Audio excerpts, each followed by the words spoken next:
በጣም ብዙ ሳይንቲስቶች የኢራንን አዎ በጣም ብዙ ገላለች።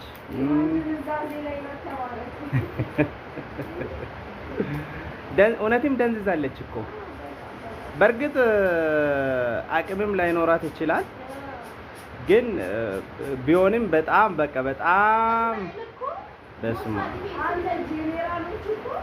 ያሉበት ቦታ ነው። በድሮ ይወጣቸዋል ቤታቸው። ኧረ እባክህ ስንት ጀነራል ስንት ሳይንቲስቶች እዚህ ኒኩለሩን አሁን እንትን ብትል 85% ደርሳ ነበር ይታወቃል። ያንን እኮ ነው ደርሳ የተካተሉት። ኧረ እባክህ ስራቸውን እንዳለ በስመ አብ በጣም አሁን ሰው ኢራን ደግሞ ኒውክሌርን ለማፈንዳት አትራራም ያው አዎ በስመ አብ ያው እየተከታተለች ነው አባክ እየተከታተለች